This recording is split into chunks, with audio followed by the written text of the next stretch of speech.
Hello friends, welcome back to our channel Narayani tech academy. मित्रांनो, आज या व्हिडिओमध्ये आपण इंग्रजी व्याकरणातील अतिशय महत्त्वाचा टॉपिक तो म्हणजे चेंज द व्हॉइस डिस्कस करणार आहोत. चेंज द व्हॉइस हे दोन प्रकारचे असतात. त्यामध्ये पहिला प्रकार असतो ॲक्टिव्ह व्हॉइस आणि दुसरा असतो पॅसिव्ह व्हॉइस. तर ॲक्टिव्ह व्हॉइसचे पॅसिव्ह व्हॉइसमध्ये रूपांतर कशा पद्धतीने करायचे ते आपण आज या व्हिडिओमध्ये जाणून घेणार आहोत. So friends, let's get started.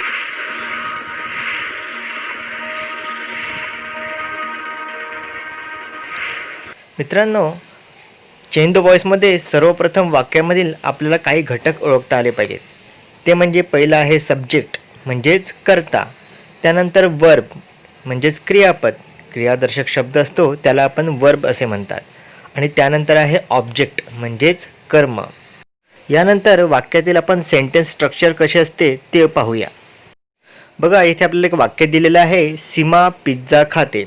आता हिंदी किंवा मराठीमध्ये सेंटेन्स स्ट्रक्चर हे सब्जेक्ट, त्यानंतर ऑब्जेक्ट आणि त्यानंतर शेवटी वर्ब अशा पद्धतीचे असते. परंतु इंग्लिशमध्ये हे सेंटेन्स स्ट्रक्चर आपल्याला थोडे वेगळे असलेले पाहायला मिळते.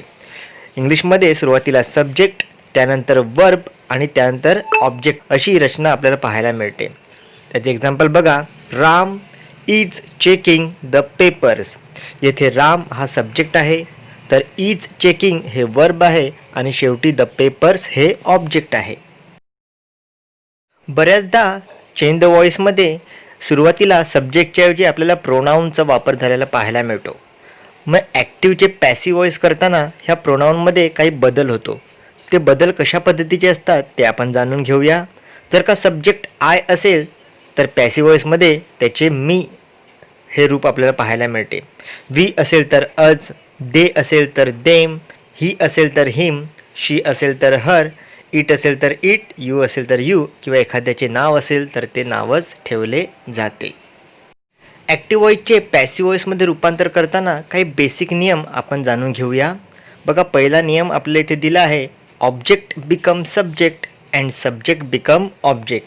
म्हणजेच काय, तर ॲक्टिव्ह व्हॉइसमधून पॅसिव्ह व्हॉइसमध्ये रूपांतर करताना जी कर्म असतं ते कर्त्याच्या जागी येते, तर कर्ता असतो ते कर्माच्या जागी जाते. दुसरा नियम आहे, use helping verbs according to tense. म्हणजे दिलेले वाक्य ज्या काळामध्ये असेल त्या काळानुसार योग्य त्या सहाय्यक क्रियापदाचा वापर करावा. तिसरा रूल आहे, use past participle of main verb. बघा, ॲक्टिव्ह व्हॉइसमधून पॅसिव्ह व्हॉइसमध्ये रूपांतर करताना नेहमी मेन क्रियापदाचा किंवा मूळ क्रियापदाचे पास्ट पार्टिसिपल तिसरे रूप वापरावे. आणि चौथा नियम बघा, in passive voice we must use by before writing the object of passive voice. म्हणजे ॲक्टिव्हचे पॅसिव्ह व्हॉइस करताना जे ॲक्टिव्ह व्हॉइसमधील जे सब्जेक्ट असेल ते पॅसिव्ह व्हॉइसमध्ये जोडताना त्यापूर्वी बाय हे प्रेपोजिशन वापरावे. चला, आता आपण एक एक काळानुसार त्याचे नियम आणि काही एक्झाम्पल पाहूयात. पहिला आपल्याला काळ पाहायचा आहे तो म्हणजे सिम्पल प्रेझेंट टेन्स, साधा वर्तमान काळ. ह्याच्यामध्ये एक वाक्य बघा दिलेलं आहे इथे, I write a letter to my father. आता इथे आय हा सब्जेक्ट आहे, राईट हे वर्ब आहे आणि अ लेटर हे ऑब्जेक्ट आहे आणि टू माय फादर हे रिमेनिंग सेंटेन्स आहे. आता इथे आपल्याला आय सब्जेक्ट, राईट वर्ब आणि अ लेटर हे ऑब्जेक्ट आहे. तर आपल्या नियमानुसार आपण जे ऑब्जेक्ट आहे त्याने पॅसिव्ह व्हॉइसची सुरुवात करूया. अ लेटर, त्यानंतर सहाय्यक क्रियापद आपण घेतलेलं आहे इज, मूळ क्रियापद राईटचे आपण पास्ट पार्टिसिपल घेतले आहे रिटर्न, आणि ॲक्टिव्ह व्हॉइसमध्ये जो करता होता आय त्याचे दुसरे रूप आपण बायने जोडले आहे, म्हणजेच by me to my father. म्हणजेच काय, a letter is written by me to my father. आता ह्या सिम्पल प्रेझेंट टेन्सचा जर का आपण फॉर्म्युला बघितला ॲक्टिव्हचे पॅसिव्ह व्हॉइस करण्याचा, तर तो अशा पद्धतीने येईल बघा. सुरुवातीला सब्जेक्ट, त्यानंतर ॲम किंवा इज किंवा आर, त्यानंतर मूळ क्रियापदाचे पास्ट पार्टिसिपल म्हणजे V3, त्यानंतर बाय, त्यानंतर ऑब्जेक्ट आणि त्यानंतर उरलेले सेंटेन्स. मग 3 रूल्स आपण इथे दिलेले बघा. Use am or is or are as helping verbs according to subject. दुसरा रूल आहे, use past participle of main verb, for example write, wrote, written आपण घेतलेलं आहे. आणि थर्ड रूल आहे, join the object using preposition by. यानंतर दुसरा tense आपण बघणार आहोत तो म्हणजे सिम्पल पास्ट टेन्स. बघा, सिम्पल पास्ट टेन्समध्ये देखील आपल्याला एक वाक्य दिलेलं आहे, ही purchased a sweater to his father.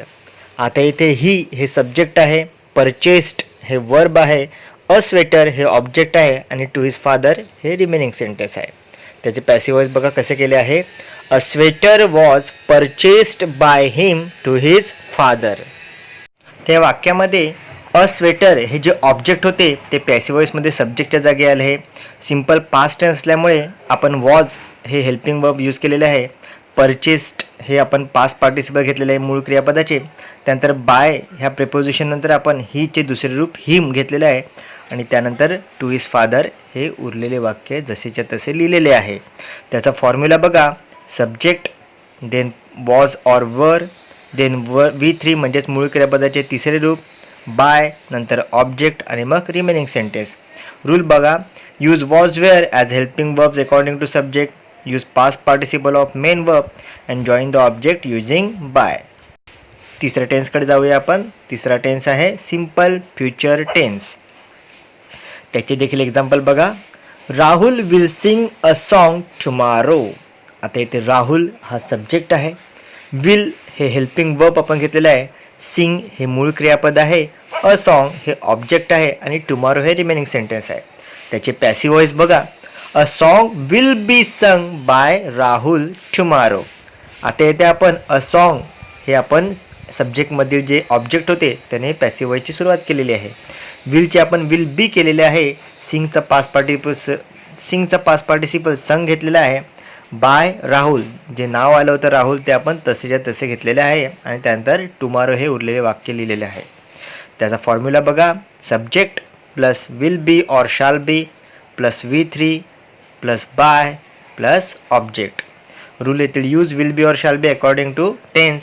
Use past participle of main verb and join the object using bye.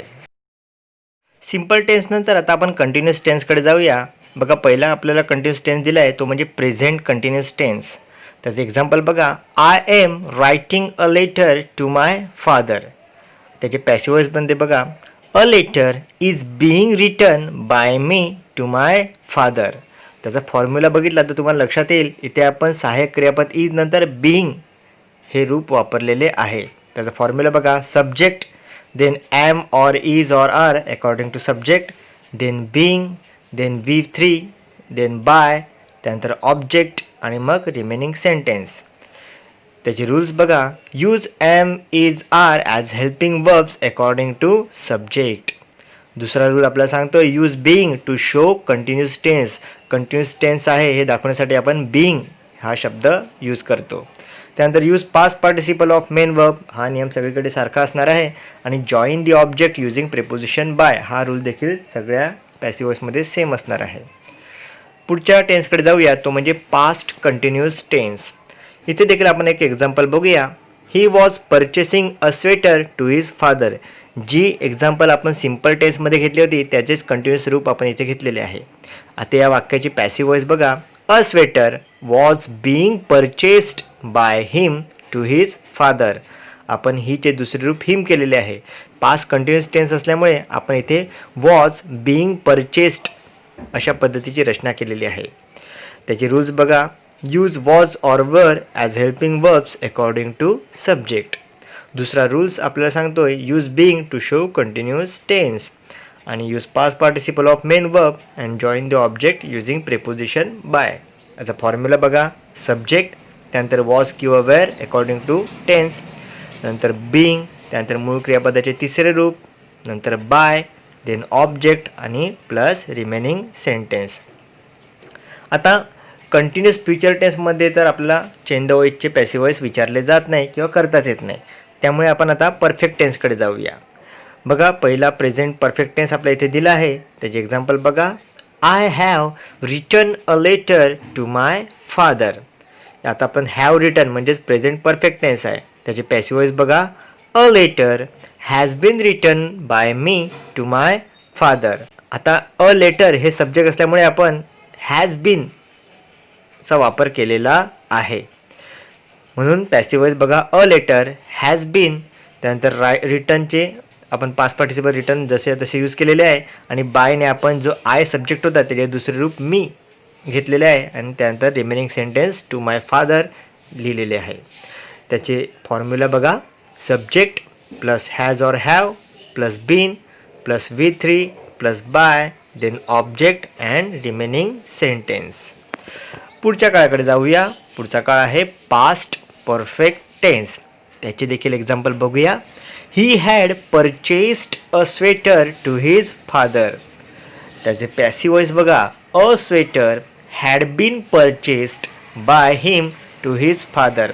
एक गोष्ट तुम्हाला लक्षात येईल, जर का दिलेले वाक्य हे कुठल्याही परफेक्ट टेन्समध्ये असेल, मग ते प्रेझेंट परफेक्ट टेन्स असू द्या किंवा पास्ट परफेक्ट टेन्स असू द्या, तुम्हाला सहाय्यक क्रियापदानंतर बीन हे रूप घ्यावे लागते. जसे कंटिन्युअस टेन्समध्ये आपण बीइंग हा शब्द यूज करतो. त्याचा फॉर्म्युला बघा. सब्जेक्ट, त्यानंतर हॅड बीन, नंतर मूळ क्रियापदाचे तिसरे रूप, त्यानंतर बाय आणि मग ऑब्जेक्ट आणि मग रिमेनिंग सेंटेन्स. तर अशा पद्धतीने आपण पास्ट परफेक्ट टेन्सचे ॲक्टिव्हमधून पॅसिव्ह वॉइसमध्ये रूपांतर करू शकतो. पुढचा काळ पाहूया. पुढचा काळ आहे फ्युचर परफेक्ट टेन्स. त्याचे एक्झाम्पल बघा. Rahul will have made the presentation. आता आपल्याला फ्युचर परफेक्ट टेन्समध्ये वाक्य दिलं आहे. त्याचे पॅसिव्ह वॉइस बघा. द प्रेझेंटेशन, ऑब्जेक्ट आपण सुरुवातीला घेतला आहे. विल हॅव जशी आहे तशी यूज केलेलं आहे आणि त्यानंतर बीन हा शब्द यूज केलेला आहे. त्यानंतर मूळ क्रियापद जे होतं मेकचं पास्ट पार्टिसिपल ऑलरेडी दिलेलं आहे, मेड ते आपण घेतलेलं आहे. आणि जो राहुल हा जो सब्जेक्ट होता तो आपण इथे बायने जोडलेला आहे. त्यामुळे वाक्य आहे the presentation will have been made by Rahul. Formula पहा. Subject will have been plus V3 plus by and then object. तर अशा पद्धतीने तुम्ही फ्युचर परफेक्ट टेन्सचे देखील अगदी सहज ॲक्टिव्हमधून पॅसिव्ह वॉइसमध्ये रूपांतर करू शकतात. मित्रांनो, या व्हिडिओमध्ये आपण काळानुसार ॲक्टिव्ह व्हॉइसचे पॅसिव्ह व्हॉइसमध्ये रूपांतर कशा पद्धतीने करायचे ते आपण जाणून घेतले. यापुढे आपण काही विशिष्ट वाक्य असतात त्याचे ॲक्टिव्हमधून पॅसिव्ह व्हॉइसमध्ये रूपांतर कशा पद्धतीने करायचे ते शिकणार आहोत. हा व्हिडिओ जर का तुम्हाला आवडला असेल तर व्हिडिओला लाईक करा, शेअर करा आणि आपल्या चॅनलला सबस्क्राईब करायला विसरू नका. आपल्या चॅनलचे नाव आहे Narayan tech academy. So keep watching, keep learning. Thank you.